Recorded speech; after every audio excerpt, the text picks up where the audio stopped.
Assalamualaikum warahmatullahi wabarakatuh. Membaca daripada kitab Al-Usus wal Muntalaqat karya Al-Habib Abu Bakar Al-Adni bin Ali Al-Mashhur, daripada Al-Qismu Al-Thalith Al-Ilmu Bil-Alamatil Kubra, muka surat 346.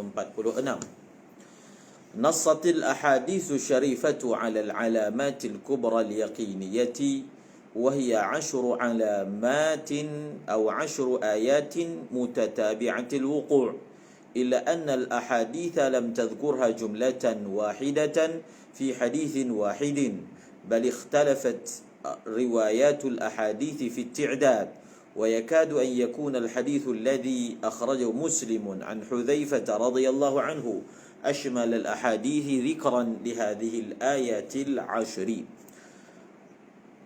Hadis yang mulia telah menyatakan secara jelas tentang alamat-alamat kiamat yang kubra secara yakin. Terdapat 10 alamat ataupun 10 tanda yang datang secara berturut-turut.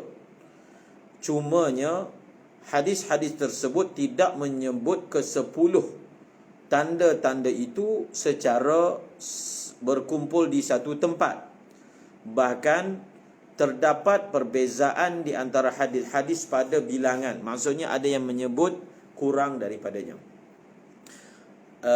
Hadis yang paling menyeluruh menyebut tentang alamat-alamat kiamat kubra ini, bolehlah kita katakan, iaitu hadis riwayat Imam Muslim daripada Sayyidina Hudzaifah radhiyallahu anhu. Hadis itu berbunyi, la taqumu sa'atu hatta takuna 10 ayatin tulu'u syamsi min maghribiha wad-dajjalu wad-dukhanu wad-dabbatu wa ya'juju wa ma'juju wa khuruju Isa ibn Maryam wa thalathatu khusufatin khasfun bil mashriqi wa khasfun bil maghribi wa khasfun bi jaziratil arab wa narun takhruju min qa'ri adnin أبيان تسوق الناس إلى المحشر تبيت معهم حيث باتوا وتقيل معهم حيث قالوا. Hadis riwayat Al-Imam Muslim daripada Hudzaifah boleh dianggap sebagai hadis yang menyebut secara lebih menyeluruh berkaitan dengan alamat-alamat besar bagi kiamat. Hadis itu berbunyi, tidak akan berdiri hari kiamat, tidak akan berlaku hari kiamat sehinggalah berlaku 10 tanda. Yang pertama, terbit matahari daripada barat. Yang kedua, Dajjal. Yang ketiga, dukhan, asap. Yang keempat, dabbah. Yang kelima, Ya'juj dan Ma'juj. Yang keenam, keluarnya Nabi Isa bin Maryam. Yang ketujuh, akan berlaku 3 bentuk bencana daripada segi khusuf. Akan berlaku apa? Akan berlaku gerhana di timur, di barat, dan juga di Jaziratil Arab.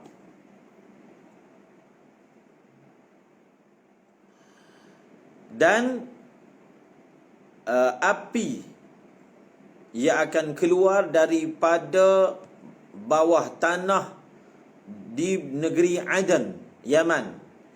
Api itu akan membawa manusia ke suatu tempat berkumpul. Api itu akan bersama dengan mereka pada waktu malam ketika mereka tidur.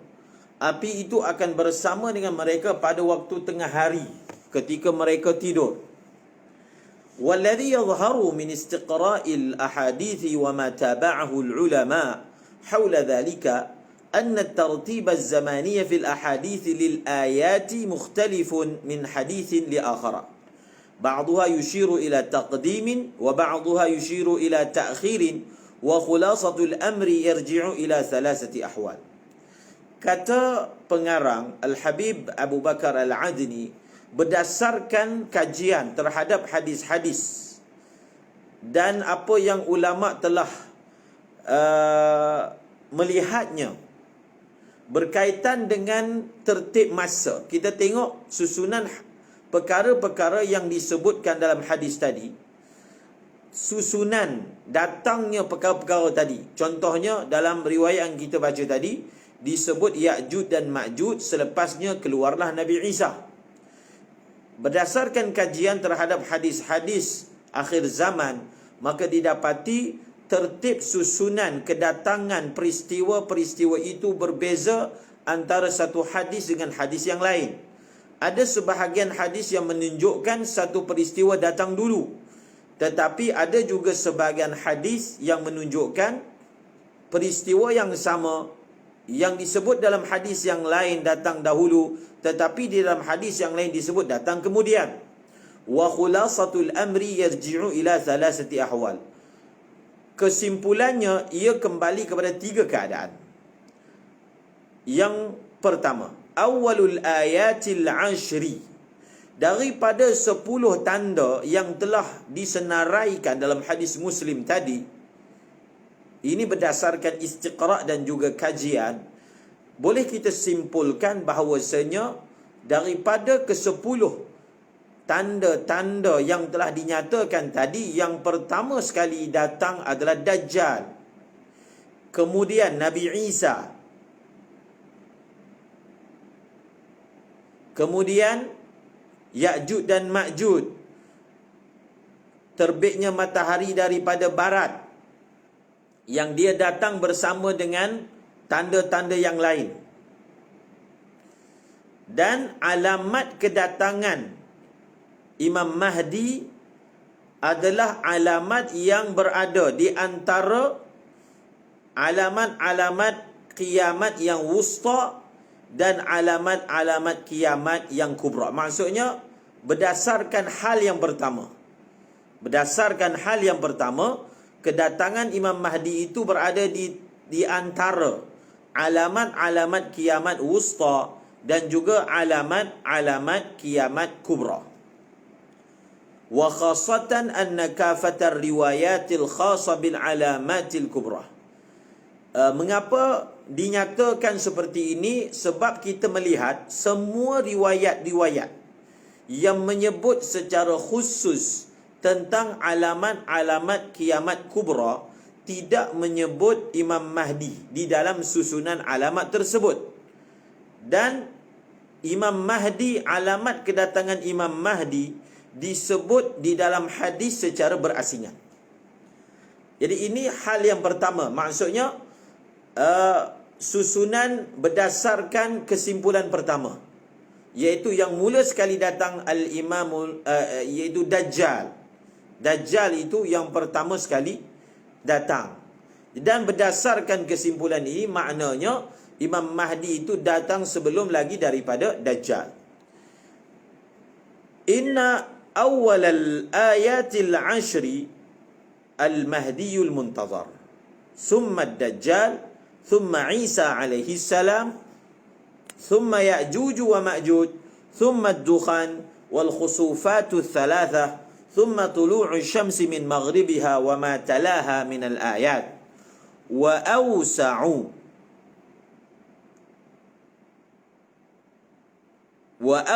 حديث جمع الآيات العشر بالتفصيل حديث واثلة بن الأسقع يقول سمعت رسول الله صلى الله عليه وسلم يقول لا تقوم الساعة حتى تكون 10 آيات خسف بالمشرق وخسف بالمغرب وخسف في جزيرة العرب والدجال والدخان ونزول عيسى بن مريم ويأجوج ومأجوج ودابة وطلوع الشمس من مغربها ونار تخرج من قعر عدن تسوق الناس إلى المحشر تحشر الذر والنملة. إن العلامات الكبرى قسمان، قسم فيه استمرار قبول التوبة، والقسم الثاني تغلق فيه التوبة وينعدم فيه الإيمان، فالأول يجري الخلاف في ترتيبه، وأما الآيات التي نصت الأحاديث فيها بغلق التوبة فيها مجموعة في حديث عبد الله بن عمرو عن رسول الله صلى الله عليه وسلم إن أول الآيات خروجا طلوع الشمس من مغربها وخروج الدابة على الناس ضحى وآيتها كانت قبل صاحبتها فالأخرى على إثرها قريبا وفي هذا الحديث ففي هذا البحث وضعنا الإمام المنتظر أول الآية الكبرى كما اعتبرنا الخسوفات الثلاثة واحدة بمسماها على قول من أشار إلى ذلك الترتيب والله أعلم. Kata Syekh, kata Al-Habib, jadi berdasarkan kesimpulan tadi, boleh kita katakan tanda daripada tanda yang 10 itu, yang pertama adalah Imam Mahdi.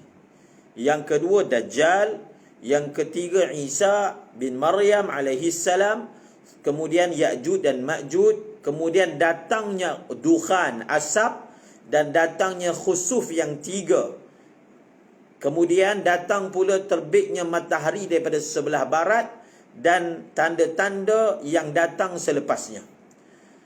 Hadis yang paling luas menghimpunkan tanda-tanda kiamat kubra yang 10 itu secara lebih terperinci adalah hadis Wasilah bin Al-Asqa'.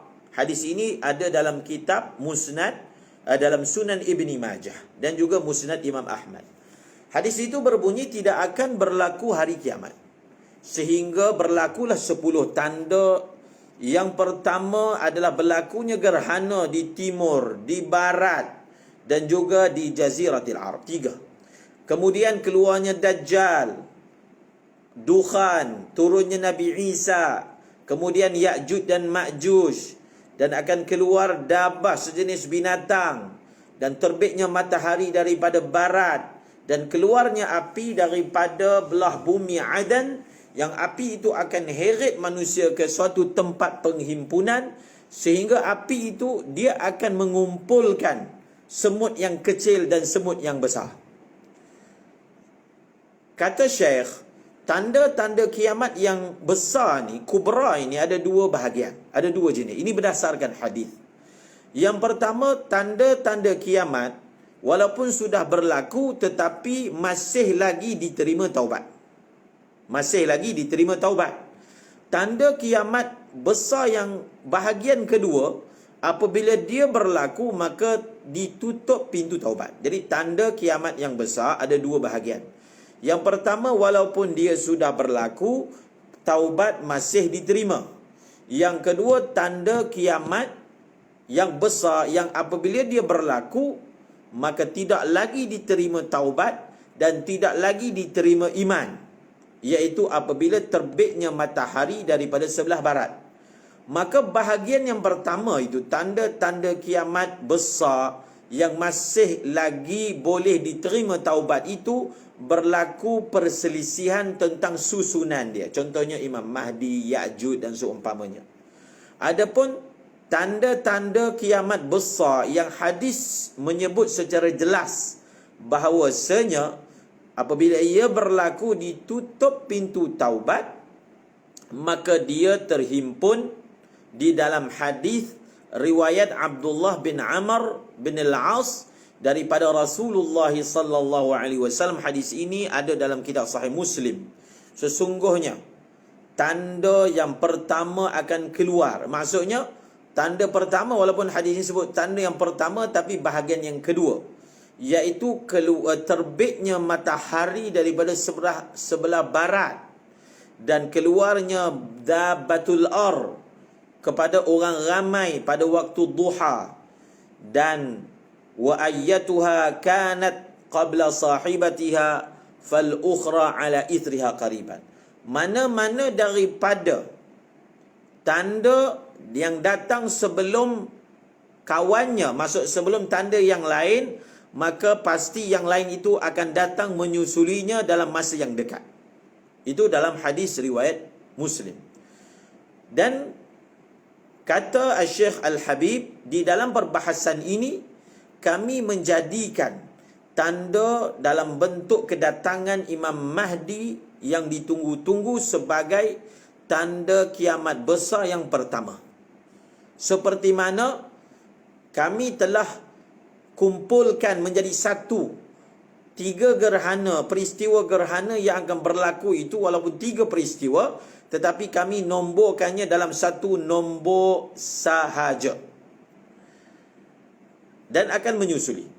Wa mimman akadah, antara ulama yang mana menyebut secara pasti bahawasanya kedatangan Imam Mahdi adalah tanda kiamat besar yang pertama adalah Al-Syekh Al-Barzanji dalam kitabnya Al-Isya'ah.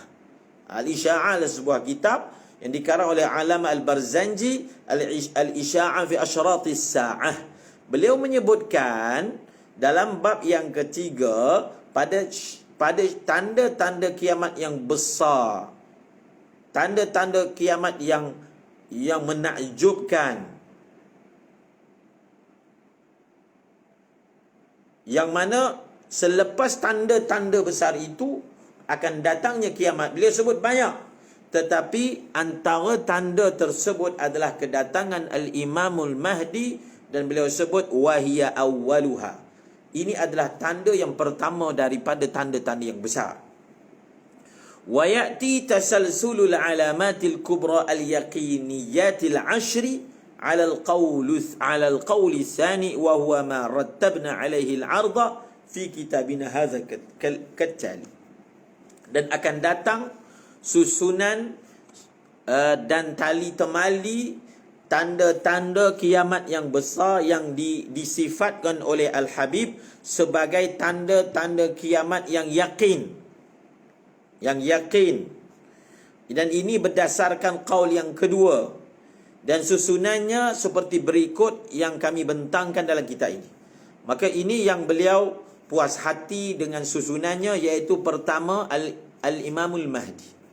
Ingat, pertama Al-Imamul Mahdi. Yang kedua Dajjal. Yang ketiga Nabi Isa. Yang keempat Ya'juj dan Ma'juj. Yang kelima Khusufatis Thalatha, gerhana yang tiga. Yang keenam Dukhan. Yang ketujuh terbit matahari daripada sebelah barat.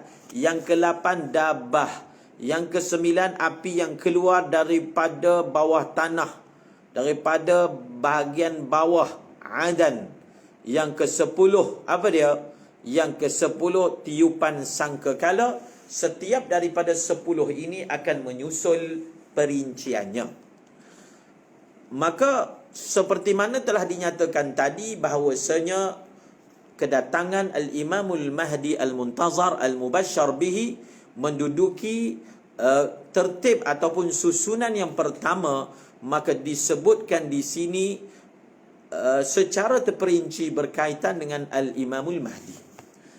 Al-Syekh Al-Habib telah menyifatkan period ataupun fasa zaman Imam Mahdi itu sebagai period al-istiqrar. Apa dia? Dia menyebutkan sebagai period al-istiqrar. Apa maksud period al-istiqrar ataupun marhalatul istiqrar? Iaitu beliau sifatkan sebagai suatu masa, suatu fasa yang ada kestabilan. Istiqrar maknanya kestabilan. Al-marhalatul mahdiyah. Beliau gelarkan marhalah ataupun fasa ini sebagai al-marhalatul mahdiyah. Al-marhalatu al-mahdiyah. وهي المرحلة التي كثر فيها اللغط والاختلاف بين أهل العلم والمذاهب.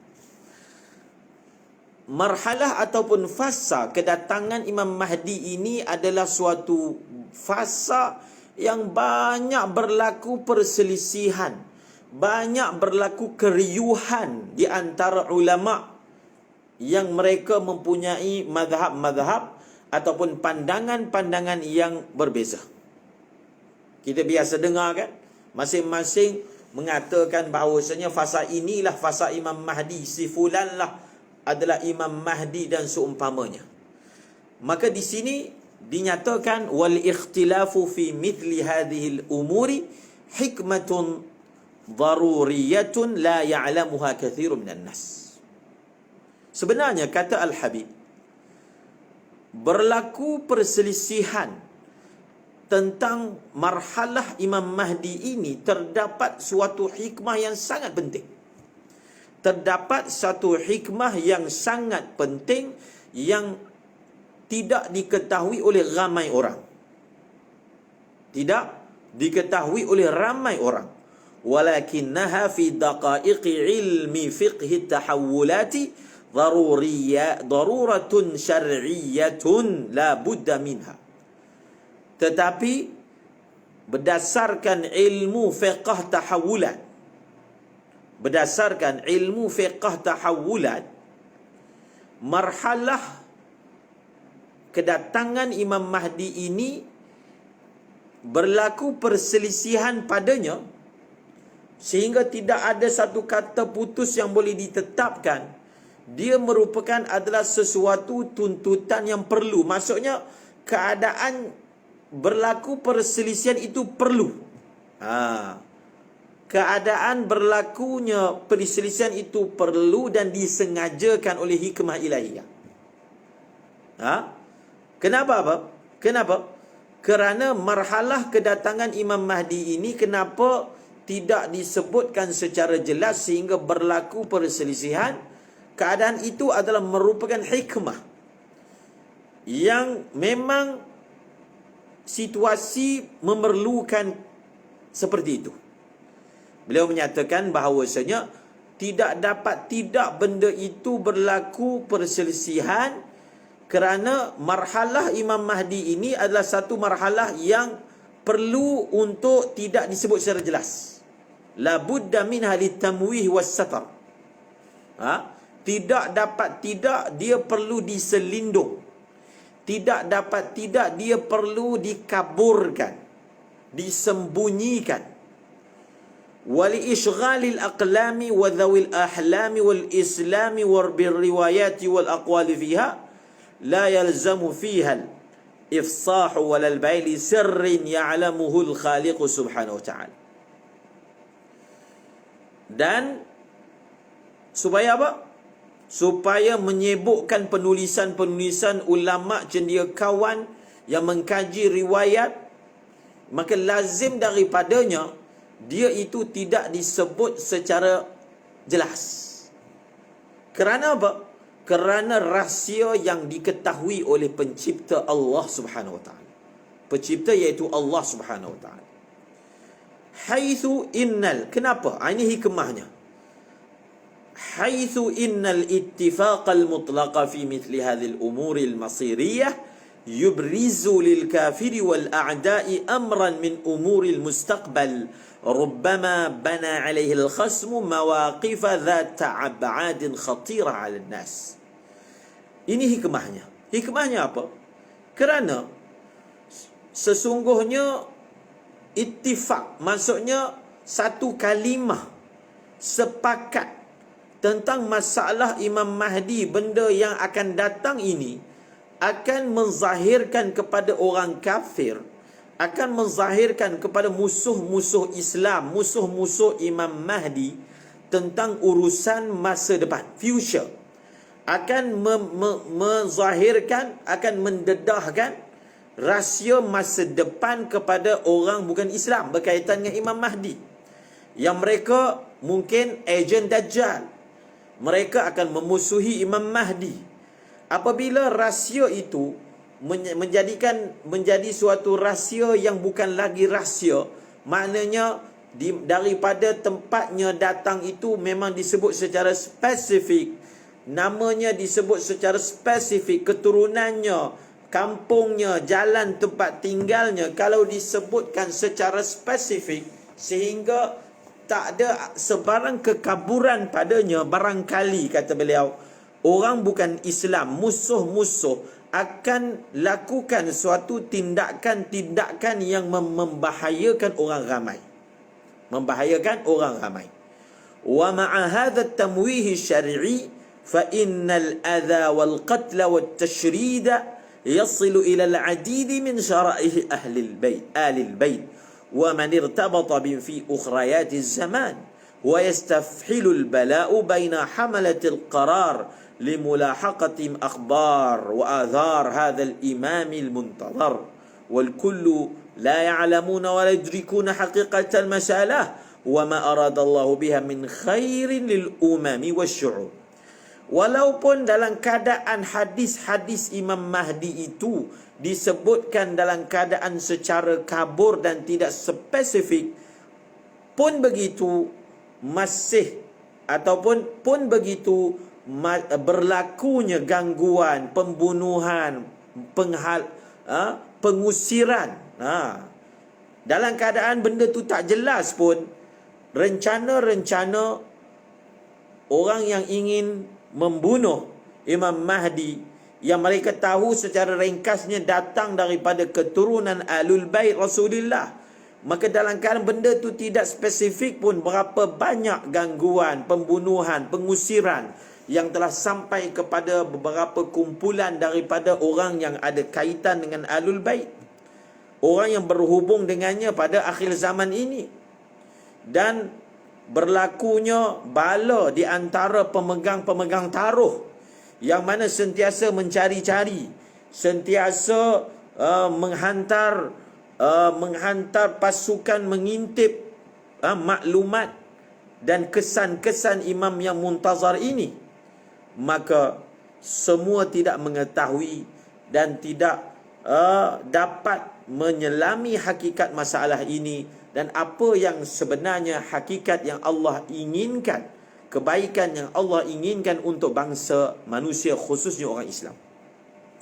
Wali'annaha kadzalika fa inna tanawulaha bil ijmali awla min tanawuliha bit tafsil wa nuhilu ar-raghiba fi at-tafsil ala ma kataba anhu al-imam fi al-isha'ati lil Barzanji wa ma naqalnahu fi at-talid wa at-tarif wa ma sunnifa fi hadha al-mawdu' لجملة من العلماء الكتاب من كافة المذاهب الإسلامية سواء من القائلين بميلاده ونشأته في المرحلة اللاحقة أو القائلين بغيبته ثم رجعته، وهذه الاختلافات لا تسمن وتغني من جوع في تقرير الأمر من واقع فقه التحولات، وإنما هي جزء من حكمة الرحمن في إشغال المسلمين وغير المسلمين بذلك ليأتي الوعد في حينه على مراد الله. Oleh kerana urusan Imam Mahdi ini seperti yang telah dinyatakan, membicarakannya secara ringkas itu lebih baik daripada membicarakannya secara terperinci. Sesiapa yang minat untuk tahu dengan lebih terperinci boleh rujuk karangan Al-Allamah Barzanji dan kitabnya Al-Isha'ah, dan apa yang kami telah nukilkan dalam kitab kami iaitu At-Talid wa Tarif, dan karangan-karangan yang telah ditulis dalam tajuk ini iaitu Imam Mahdi daripada kalangan ulama, penulis-penulis daripada pelbagai firqah dan aliran-aliran mazhab. Sebab berkaitan dengan Imam Mahdi ini ada dua aliran. Yang pertama aliran yang disebut sebagai aliran Ahlus Sunnah wal Jamaah, yang mereka berpandangan bahawasanya beliau belum lahir dan beliau akan datang kemudian. Dengan satu lagi aliran yang mengatakan beliau telah lahir tetapi ghaib, maknanya bersembunyi dan suatu hari nanti akan datang semula. Kata beliau, perselisihan seperti ini tidak ada faedah, tidak mendatangkan sebarang faedah untuk menyebut secara kata putus secara realitinya dalam fiqh tahawulat. Kerana apa? Kerana ini perselisihan ini, dia benda ni akan terus berselisih. Tak payah kita nak cari, nak kata kita sepakat ini, tak ada. Dia terus akan berada dalam keadaan berselisih. Kerana apa? Berselisih dalam perkara ini adalah satu bahagian daripada hikmah Allah Ar-Rahman dalam Allah Ta'ala sibukkan orang Islam dan orang bukan Islam dengan perkara ini. Tiba-tiba datang sahaja janji Allah dengan kedatangan Imam Mahdi sesuai seperti yang dikehendaki oleh Allah Subhanahu Wa Taala. Dalam nota kaki beliau menyebut ada orang yang mendakwa Imam Mahdi pada zaman kita ini. Bukan zaman kita sahaja, bahkan pada zaman yang sebelum ini pun ada mendakwa Imam Mahdi. Semua dakwaan ini, kata beliau, ingat, orang yang duk dakwa Imam Mahdi ini, kata beliau, semua dakwaan ini masuk bawah maksud hadis Nabi akan datang al-mudda'ina lin-nubuwah.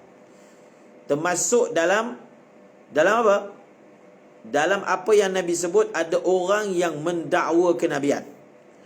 Dan dia termasuk juga yang Nabi sebutkan bahawasanya apa dia? Datangnya Dajjal dan pendusta yang cuba menipu orang ramai bahawasanya dia ni Nabi, menipu orang ramai bahawasanya dia adalah Imam Mahdi yang dijanjikan pada akhir zaman. Maka kata Al-Habib, wajib awas daripada golongan ini dan pendustaan mereka. Janji Allah, tanda-tanda yang Allah janjikan, benda ni akan berlaku. Benda-benda ni akan berlaku. Tetapi kita kenal Imam Mahdi itu adalah bukan dengan dakwaan-dakwaan. Kita kenal melalui nas-nas yang disebutkan oleh syarak. Bukan dengan dakwaan. Bukan dengan khayalan-khayalan nafsu. Bukan dengan waham-waham syaitan. Beliau sebut lagi, sesungguhnya aku telah melihat di sebahagian negeri orang yang mana tunjukkan, inilah Imam Mahdi, inilah Imam Mahdi, sebab dia ni Ahlul Bait, memang Ahlul Bait pun. Maka kata ini Ahlul Bait, ini fulan ini Ahlul Bait, maka dia ni Imam Mahdi, fulan ini Ahlul Bait, maka beliau ini Imam Mahdi. Dan apabila dakwaan itu berlaku, maka orang mengerumuni, orang yang taksub, orang yang jatuh dalam waham, maka dia mengerumuni ni, menjunjung ni, pegang ni, seolah-olahnya orang yang disebut sebagai Imam Mahdi itu memang confirm dia, pegang macam tu, seolah-olah yang didakwa itu adalah secara pasti, secara confirm itu adalah Imam Mahdi. Ini semua berlaku, kata beliau, adalah kerana jahil dan tidak mengetahui nas. Cuba baca dalam hadis, sifat Imam Mahdi itu, sifat datangnya macam mana. Tetapi oleh kerana kita tidak menyelami nas itu secara lebih mendalam, maka berlakulah kekeliruan dan kejahilan. Inilah menjadi puncanya. Dan dorongan sentimen ini, kata beliau, telah merosakkan nama baik Ahlul Bait. Dan apa? Kadang-kadang dengan sebab kita sendiri, kita yang menjadikan Ahlul Bait itu terdedah kepada penghinaan, terdedah kepada rancangan-rancangan jahat kerana ketaksuban kita yang tidak benar, yang tidak betul itu. Kita kembali kepada alamat-alamat dan tanda-tanda zahirnya. Ini adalah hadis sebut dalam kitab Al-Fitan Nu'aim bin Hammad. Ada beberapa alamat zahirnya Imam Mahdi. Yang pertama inqita'ut turuqi 'anil muwasalatil mu'tadah, yang ditajukkan sebagai taghayyurul ahwali qubaila marhalatil mahdi. Dunia akan berubah sedikit sebelum datangnya fasa Imam Mahdi. Apakah bentuk perubahan yang berlaku? Beliau sebut di sini, terputusnya jalan-jalan daripada apa? Daripada perhubungan yang biasa. Inqita'ut turuqi, jalan-jalan, laluan-laluan, sama ada domestik ataupun antarabangsa. Maka jalan yang biasa menjadi penghubung antara satu negeri dengan satu negeri, satu negara dengan satu negara, yang disebut sebagai muwasalah, yang disebut sebagai logistik, yang disebut sebagai penghubungan dengan kenderaan ini, dia akan terputus. Hubungan sesama manusia di atas jalan itu akan terputus. Dan akan banyaknya peperangan dan fitnah. Khususnya apa? Khususnya di tanah Arab. Dia adalah seumpama buah dan hasil daripada apa yang berlaku pada zaman yang sebelumnya. Azan.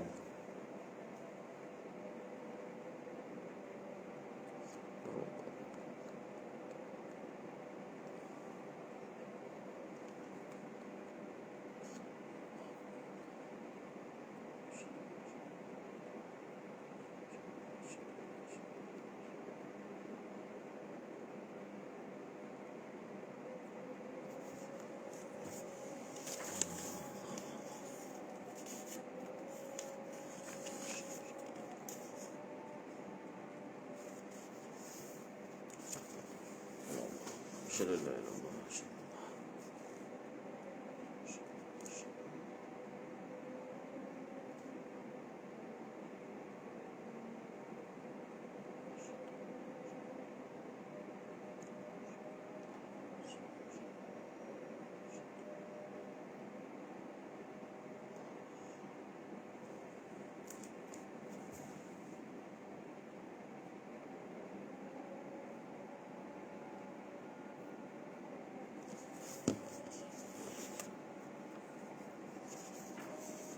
La haula wala quwwata illa billah.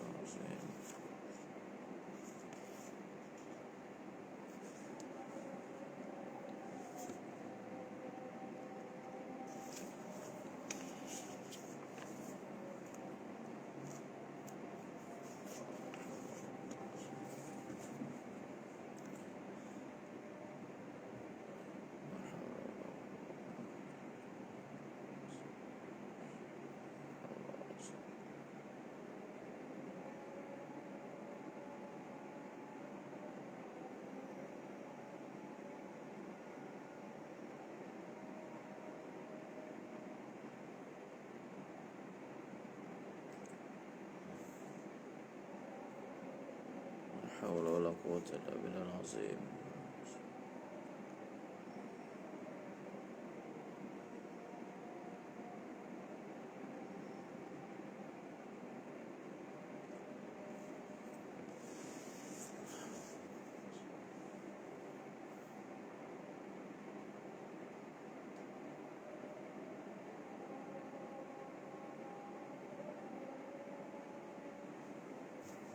Allahu akbar, Allahu akbar.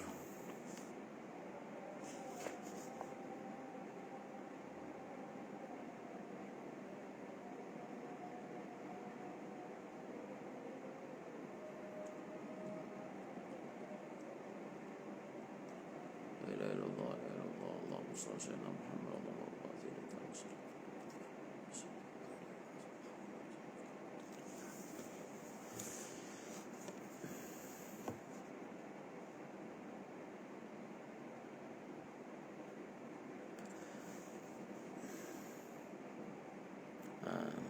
Kami di madrasah semayang pukul 9, InsyaAllah. Boleh semayang dulu. Siapa yang dah sampai waktunya, nanti boleh dengar rakaman. Jadi antara alamat-alamat datangnya Imam Mahdi itu adalah terputusnya saluran perhubungan di atas jalan, dan banyaknya peperangan, banyaknya fitnah, khususnya di Jaziratul Arab. Dan semua ini, semua maknanya banyaknya peperangan, banyaknya fitnah, sehingga logistik tergendala. Maka ini boleh kita katakan merupakan hasil daripada perkara yang berlaku dalam marhalah sebelum marhalah Imam Mahdi. Perkara ini diisyaratkan dalam sepotong hadis yang berbunyi, idza qata'atit tijarat wat turuq wa kathratul fitan. Bahwasanya datangnya Imam Mahdi itu apabila perdagangan itu tergendala. Dagangan sesama orang ini tergendala. Dan hubungan logistik di atas jalan ini tergendala, dan banyaknya fitnah. Dan ada juga hadis yang berbunyi, la yakhrujul mahdiyyu hatta yaqtula min kulli tis'a sab'ah. Tidak akan datangnya Imam Mahdi sehinggalah daripada 9 orang 7 orang akan mati dibunuh. Itu alamat yang pertama disebutkan di sini. Yang kedua, tanda datangnya Imam Mahdi ini akan berlaku al-ihbatun nafsiyyu ladal muslimin wad-du'ful kulli wasyu'uru bil hazimati amama al-ahdath al-muta'aqibah. Yushiru ila dhalika hadithu la yakhrujul mahdiyu hatta yabsuqa ba'dukum fi wajhi ba'din. Yang kedua, antara alamatnya adalah akan berlaku putus asa. Akan berlaku apa? Akan berlaku putus asa dan rasa lemah Dan benda ini, perasaan ini akan menyeluruh. Akan menyeluruh. Semua orang dia rasa apa? Orang Islam akan rasa dah tak mampu nak buat apa dah. Kerana banyaknya peristiwa-peristiwa yang datang bersilih ganti, maka datangnya yang disebut sebagai al-ihbatun nafsi lada salih. Di kalangan orang saleh ni, di kalangan ulama ni, di kalangan orang-orang yang beriman ini, di kalangan orang yang beriman itu, orang yang saleh di kalangan ulama, akan datangnya rasa dah tak boleh nak buat apa. Ihbat dengan ha, bukan dengan ha. Ihbatun nafsi. Akan berlakunya apa? Akan berlakunya keruntunan semangat. Runtuhnya semangat. Semua rasa apa? Semuanya rasa hazimah, dah tak boleh nak lawan dah. Dah tak boleh nak buat apa. Dengan pelbagai bentuk peristiwa-peristiwa yang datang satu demi satu. Dalam hadis yang mengisyaratkan kepada perkara ini, kata Rasulullah sallallahu alaihi wasallam, tidak akan datang Imam Mahdi sehinggalah setiap daripada kamu ludah muka orang lain. Yang seterusnya sayhatu Ramadan. Sayhatu Ramadan akan berlaku satu pekikan di bulan Ramadan. Yang ini disebut sebagai alamah kauniyah, alam. Alamat alam. Apa akan berlaku? Akan terdengar suatu suara pada bulan Ramadan. Maka kami bertanya, kata sahabat, kami bertanya, ya Rasulullah, wa ma sayhatu ya Rasulullah? Pekikan itu, suara kuat itu, apa dia ya Rasulullah? Maka Nabi menjawab, haddatun fin nasfi min Ramadana lailata Jum'ah. Akan dengar bunyi kuat pada pertengahan bulan Ramadan pada malam Jumaat. Dan boleh rujuk kepada kitab-kitab yang berbeza-beza yang menyebut sebenarnya lebih terperinci tentang suara itu atau bunyi gedegum itu, dentuman itu yang disebut dalam kitab yang lain. Seterusnya apa akan berlaku? Zuhurur rayatis sudi min Khurasan linusratil imamil mahdi. Akan zahirnya bendera-bendera hitam daripada sebelah Khurasan untuk membantu Imam Mahdi. Dan perkara ini disebutkan dalam hadis riwayat Nu'aim bin Ahmad, Musnad Imam Ahmad. Riwayatnya berbunyi, idza sami'tum birrayatis sauda'i qad aqbalat min Khurasan fa'tuha walau habwan 'ala thalj. Apabila kamu dengar ada bendera-bendera hitam berkibar yang datang daripada sebelah Khurasan, maka kamu datang kepada mereka walaupun terpaksa merangkak di atas salji. Di atas salji. Ada riwayat yang berbunyi, kamu datang kepada mereka kerana bersama dengan bendera-bendera hitam itu ada khalifah Allah, iaitu Al-Imamul Mahdi. Dan diriwayatkan daripada Imam Amirul Mukminin Ali bin Abi Talib, lau kunta, riwayat yang lain Sayyidina Abi Talib kata, Sayyidina Ali bin Abi Talib, kalaulah kamu berada dalam kotak yang terkunci, yang dimangga, pecahkan mangga itu dan pergi kepada pasukan yang membawa bendera-bendera hitam. Tapi awas. Tapi awas tentang masalah bendera-bendera hitam ini. Ada yang mana telah mendakwa mereka itulah yang dimaksudkan begitu begini. Dan kata Al-Habib, saya telah sebut secara lebih terperinci tentang bendera-bendera ini. Dan ada 7 marhalahnya dalam kitab yang khas yang berjudul Risalatun Syakhsiyatun li abna'i wa banati sadatil alawiyah min dharari li imamil muhajir wal faqihil muqaddam wa man irtabata bimanhaj al-mubarak fi dakhil wa kharij ad-diyar al-hadramiyah. Maknanya cerita tentang bendera hitam itu pun kena dibaca dengan betul. Kalau tidak kita kata ISIS itulah bendera hitam, Syiah lah bendera hitam. Maka kata beliau di sini, bacalah kitab yang telah disebutkan namanya tadi, yang di sana ada perincian tentang rayat ataupun bendera-bendera hitam yang disebutkan dalam hadis tadi. Wa mufadu hadhil ahadithi hathul muslim ala nusratil imam wa luzumi da'wati fi hiniha. Maksud daripada hadis ini yang kata pergi juga walaupun merangkak atas salji, walaupun terpaksa pecahkan kotak pergi, kata Sayyidina Ali. Maksud daripada hadis ini adalah menggalakkan, mengkobar-kobarkan, memberi motivasi kepada orang Islam untuk membantu Imam Mahdi ini, dan bersama dengan beliau menyahut seruan beliau ketika peristiwa itu berlaku dan ketika alamat itu berlaku dengan yakin. Dengan yakin itulah yang dimaksudkan. Wa fi hadzal midmari yajibu ala kulli. Dalam perkara ini, dalam arena ini, wajib atas setiap orang Muslim ni, dia jangan terlalu tergopoh. Dia jangan terlalu gopoh melihat benda yang permukaan, plastik. Jangan. Jangan. Kalau dia tengok, asalkan pasukan bawa bendera kita, itulah ini masukkan. Jangan gopoh. Wa yadhhaba mundafi'an nahwa mafhumin nusrah min ghairi taharrin wa intibad. Maka dia terdorong untuk bersama-sama dengan kumpulan yang mendakwa tanpa ada tahari, tanpa ada selidik, tanpa ada alert kepada yang sebenarnya.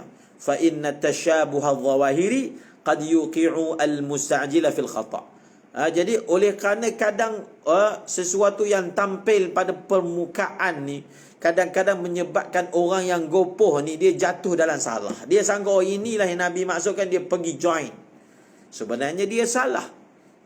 Wa khasatan fil mazlumin min alil baiti wa min muhabbihim. Iaitu khususnya yang kadang-kadang terpedaya ini, iaitu di kalangan alul bait yang dizalimi, dan di kalangan pencinta alul bait. Haitsu sekira-kira mereka ini terdorong dan ikut setiap siapa saja yang dakwa, maka dia ikut. Kerana sentimen kasih sayang itu kadang-kadang menyebabkan orang itu gopoh, dia pergi kepada kumpulan yang salah. Sebenarnya ada beza dengan hanya dakwa-dakwi, hanya plastik permukaan dengan yang sebenarnya. Antara kedua itu ada perbezaan yang nyata dan ada jarak yang sangat jauh. Jadi jangan sampai kita dengan dorongan sentimen, dengan dorongan ta'assub, kita jatuh kepada kumpulan yang bukan sebenarnya. Wa amrullahi, ini cerita pasukan yang datang ni urusan Allah. Dia adalah satu tanda yang besar. Dia adalah suatu tanda yang besar. Maka kata beliau, wa amrullahi a'zam wa akbar. Ni urusan Allah ini, dia lebih besar dan lebih agung daripada dia duduk bawah organisasi, bawah urusan politik, yang mana semua pasukan ni, NGO ke organisasi ni, yang mencari kuasa.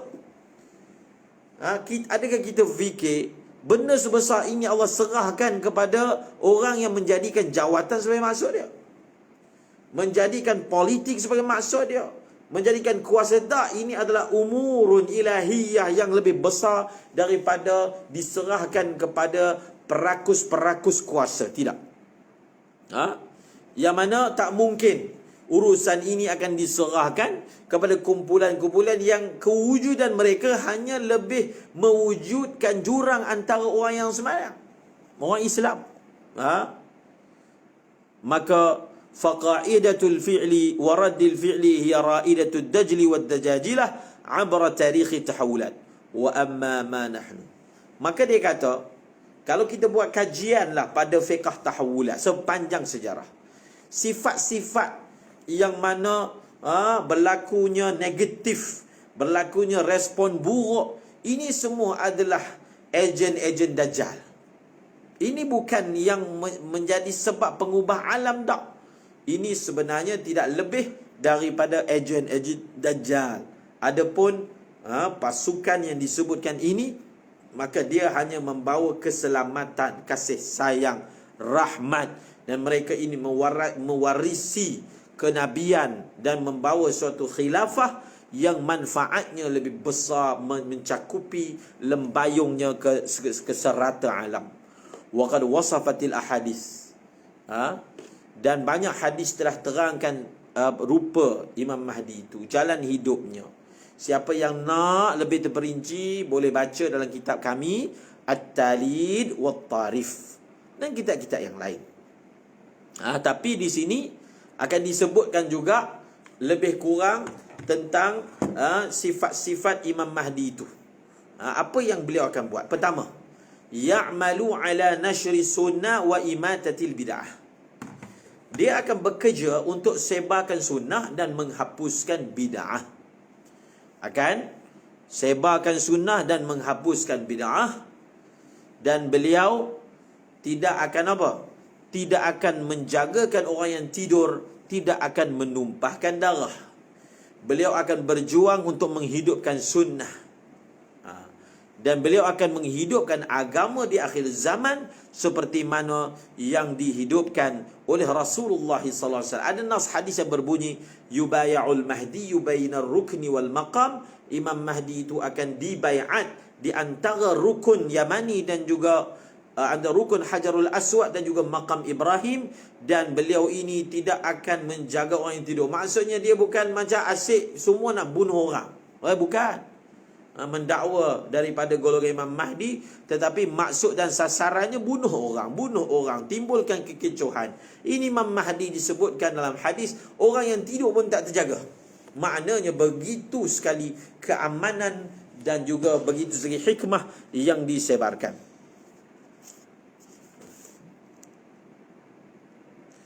Dan antara sifatnya lagi, beliau akan menguasai dunia keseluruhannya seperti mana yang telah dikuasai oleh Zulkarnain Sulaiman alaihissalam. Dan yang seterusnya, beliau akan sebarkan agama Islam di kalangan orang-orang kafir dan akan membasmikan dan menghapuskan akidah Trinity. Di mana tempat sahaja beliau pergi, beliau akan menghapuskan Trinity. Dan Trinity ataupun kepercayaan kepada salib ini akan sampai ke muncak kepada pembasmiannya itu bila datangnya Nabi Isa AS. Jadi bila Nabi Isa AS datang, antara perkara yang dilakukan oleh Nabi Isa AS iaitu Nabi Isa AS akan membunuh khinzir dan akan mematahkan salib. Maka suatu hari nanti akidah kesaliban ini, taslis ini ataupun Trinity akan lenyap daripada atas muka bumi ini. Yahthul malah, beliau akan menghamburkan harta dan mencukupkan keperluan bangsa segi ekonominya, akan mengagihkan kekayaan dengan penuh keadilan. Apalagi akan berlaku saat Imam Mahdi? Yaqta'ul mu'amalat ribawiyah wa siyasat al-iqtisad al-ra'samaliyah wa syu'i wa ghairiha min nazariyat al-iqtisad al-wad'iyah.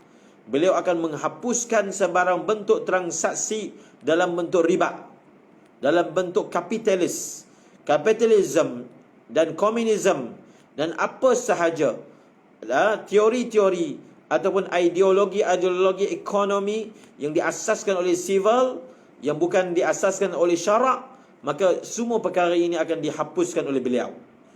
Yuwahidu ara' asy-syu'ubil 'audi ila nizamil khilafah wa inha'i bid'atil hizbiyyah wat takattul was-sira' at-tabaqi wal i'tiqadi wat ta'ifi was siyasi.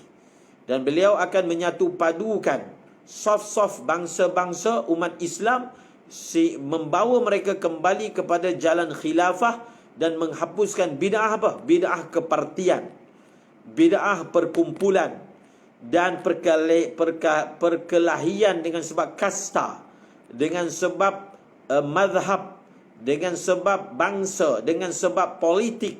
Ini semua akan dihapuskan dan mereka orang-orang Islam akan bersatu di atas satu kalimah sahaja.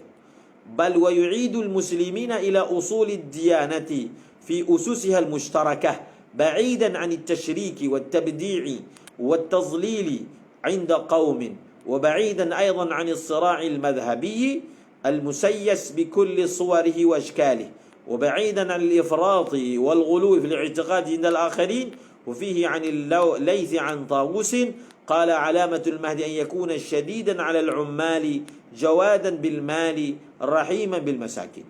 Maka beliau akan mengembalikan orang Islam pergi kepada asas agama, yang mana pada asas tersebut mereka semua bersatu dan jauh daripada mensyirikkan orang, membida'ahkan orang, menyesatkan orang, dan jauh daripada perbalahan dengan sebab aliran-aliran yang mana telah dipacu, ditunggang dengan segala bentuknya dan segala rupanya. Dan beliau akan jauh sekali daripada ifrat dan tafrid, berlebihan dalam perkara i'tiqad sehingga mengkafirkan orang lain.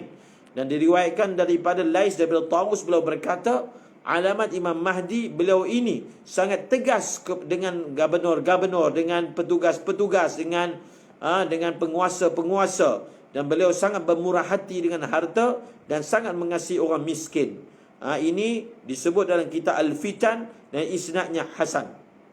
Hatta inna ba'da ulama'i marhalati yashukku fi kauni huwa al-mahdi al-mubashshar bi lima yarahu fihi min mukhalafati zahiril fatwa fil madhhab wa ila dhalika.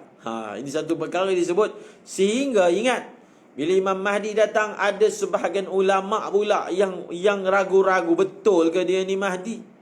Betul ke beliau ini Mahdi yang mana diberi kabar gembira?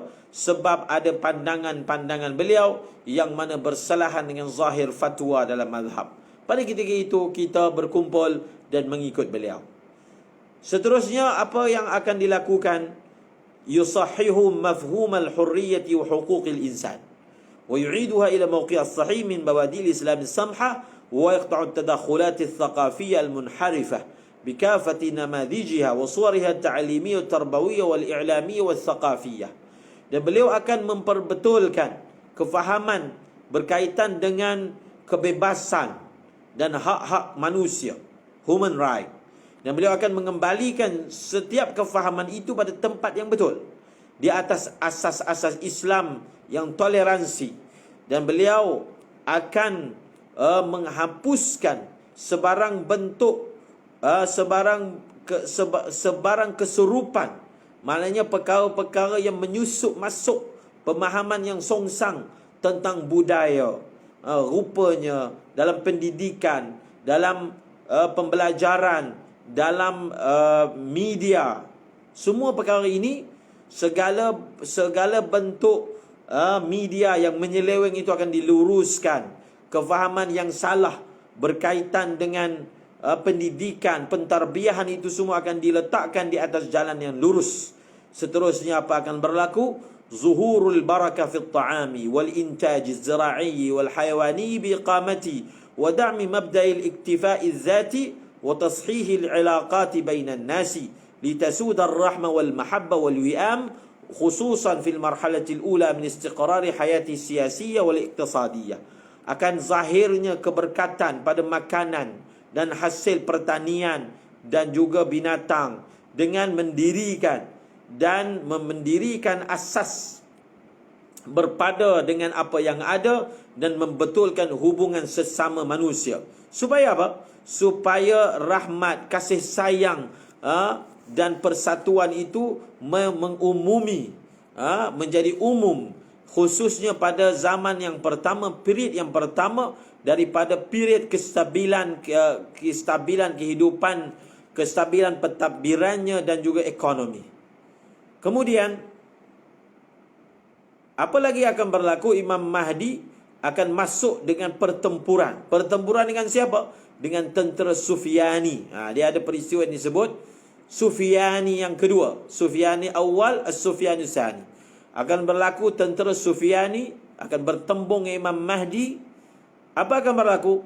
Sehinggalah tentera itu, Sufyani itu ditawan dan dibunuh di Syam. Dan apa lagi berlaku? Muhadanatul Rum wa ta'atul mulukil ardi lil Mahdi 'idda sanawat wa hiya al marhalatu allati tataqawwa fiha shawkatul Islam wal muslimin wa tutabbaqu syari'atul Islamiyah fi kafatil biladil Islamiyah wa ta'udu lil ummah haibatuha amama duwalil alam wa tuqamul hudnah tilwal hudnah mal adidi min duwalil kufri fil marhalah bima fiha dawlatul yahud al ma'rufa fil ardi al muhtalla itajmunu an shanni harbin ضد قرار الإسلام عدة سواد سنوات يبرز فيها أمر الله بالعدل والاستقرار والأمن والبركة في الأرزاق والنيات والأنبات. Maka akan berlaku perjanjian dengan bangsa Eropah, dan raja-raja atas muka bumi ini akan mentaati Imam Mahdi beberapa tahun. Dan dalam fasa ini adalah satu fasa yang begitu kuat kekuatan Islam dan umat Islam. Akan dilaksanakan syariat Islam di seluruh negara Islam, dan akan kembalilah kepada umat Islam haibah, kewibawaan mereka di hadapan negara-negara di dunia ini. Dan akan berlaku perdamaian demi perdamaian bersama dengan negara-negara kafir pada zaman ini, termasuk juga negara Yahudi yang disebut, yang dikenali, yang di atas bumi yang dijajah, iaitu di Palestin.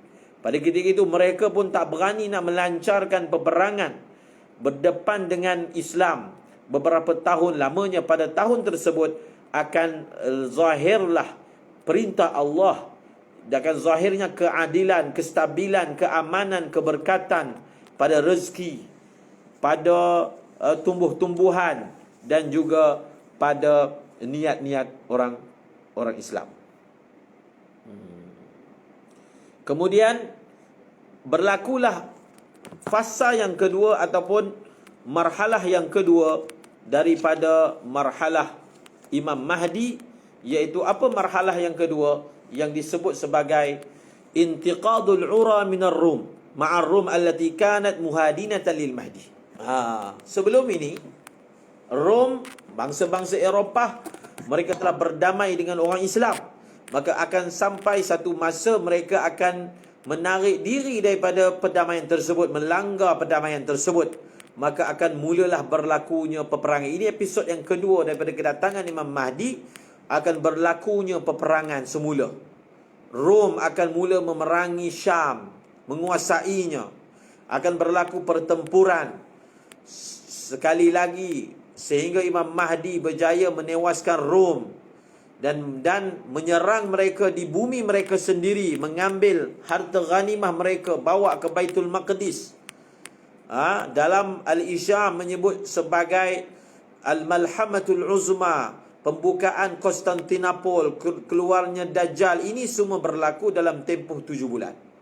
Maknanya akan berlaku yang ada sebagian orang menamakan Armageddon, ataupun dalam hadis sebut Al-Malhamah, iaitu asalnya kita berpakat dengan orang Rom, maknanya bersatu dengan orang Kristian, tak ada masalah. Satu ketika mereka telah langgar janji, maka berlaku pertempuran, mereka serang negara Islam. Imam Mahdi telah menewaskan mereka, dan berlaku pembukaan Konstantinopel, sekarang ini disebut sebagai Istanbul, dan juga keluarnya Dajjal. Ini semua berlaku dalam tempoh 7 bulan. Dalam satu riwayat ia berlaku dalam tempoh 7 tahun. Wa fi hadhihi al-marhalati tastathiru intisaratul Imam al-Mahdi al-Masih ad-Dajjal. Jadi dalam peperangan seperti ini, maka dia telah mengusik, dia telah membangkitkan Al-Masih Dajjal daripada persembunyiannya. Maka dia memulakan gerakan, dia mula memunculkan dirinya. Akan diterangkan period zaman Dajjal, dan telah mengisyaratkan sejumlah daripada hadis bahawasanya pada marhalah ini, pada marhalah yang kedua ini akan berlarutannya peperangan dan akan kembalinya jihad fi sabilillah di pelbagai tempat, sehingga orang Islam akan mula memerangi benua India dan akan memenangi benua tersebut, negeri tersebut. Dan kebanyakan hadis yang menerangkan tentang peperangan dengan Hind ini adalah hadis yang dhaif. Tetapi sebahagian hadis menguatkan sebahagian yang lain, dan hadis ini menjadi hasan seperti yang disebut oleh sebahagian ulama. Diriwayatkan daripada Jarrah bin Artah, beliau berkata, ala yadi dhalikal khalifatil yamani alladhi yaftahul Qustuntaniyata wa Rumiyata wa ala yadayhi yakhruj Dajjal. Dengan di atas tangan khalifah inilah akan dibuka Konstantinopel dan juga akan ditewaskan Rom. Di atas tangannya juga akan keluar Dajjal. Pada zamannya juga akan keluarnya, akan turunnya Nabi Isa alaihi salam. dan pada tangannya juga akan berlaku peperangan dengan bumi Hind. Dan beliau ini iaitu Imam Mahdi keturunan daripada Bani Hashim. Dan berkaitan dengan peperangan Hind telah disebut oleh Sayyidina Abu Hurairah radhiyallahu anhu, beliau berkata, Rasulullah telah berjanji kepada kami bahawasanya akan berlaku pertempuran di Hind. Fa in adraktuha, kata Sayyidina Abu Hurairah, kalau aku ada pada zaman bertempur dengan Hind itu, aku akan, Hind maksudnya India, aku akan membelanjakan jiwaku dan hartaku. Kalau aku mati dalam pertempuran itu, maka aku adalah di kalangan syuhada yang paling unggul, paling afdal. Dan kalaulah aku balik berjaya, tak terbunuh, maka fa'ana Abu Hurairah al-Muharrar, aku adalah Abu Hurairah yang dibebaskan. Dalam riwayat yang lain ada sepotong asar daripada Sauban maula Rasulullah SAW bersabda, "Isabatani min ummati ahrazahumallahu minan nar." Akan ada dua kumpulan daripada kalangan umatku yang Allah akan selamatkan mereka daripada api neraka. Pertama, isabah, kumpulan Taghzul Hindah, ia akan berperang di India. Wa isabatun, satu lagi kumpulan yang akan bersama dengan Nabi Isa bin Maryam alaihi salam. Ada satu lagi asar daripada Jarrah bin Artah menyebut bahawasanya di atas tangan khalifah yang kedua itu akan dibuka, ditawan Konstantinopel dan juga Rom. Dan pada zamannya juga keluarnya Dajjal, pada zamannya juga turunnya Nabi Isa bin Maryam AS, dan pada zamannya juga akan berlakunya peperangan di India. Dan beliau ini daripada Bani Hashim. Dan sebahagian riwayat ini adalah Sunan Nasa'i, ada dalam Musnad Imam Ahmad, dan ada dalam kitab Al-Fitan karya Nu'aim bin Hammad. Ini sebahagian sedutan daripada kitab ini berkaitan dengan period yang disebut sebagai Marhalatul Mahdiyah. Yang pertama adalah Marhalatul Istiqrar, dan pada marhalah yang kedua akan berlaku pertempuran demi pertempuran dan mengusik keluarnya Dajjal dan seterusnya turunnya Nabi Isa alaihissalam. Maka selepas ini berlakunya yang disebut sebagai Marhalatul Hisar ataupun Al-Marhalatul Dajjaliyah, marhalah Dajjal. Bagaimana? Apakah ceritanya? Maka kita akan menyusul insya-Allah pada waktu dan masa yang diingini yang ditetapkan oleh Allah Subhanahu wa taala. Wallahu a'lamu bissawab. Wa ilaihil marji'u wal ma'ab. Subhanallahi wa bihamdi, subhanakallahumma wa bihamdika, asyhadu an la ilaha illa anta, astaghfiruka wa atubu ilaik. Assalamualaikum warahmatullahi wabarakatuh.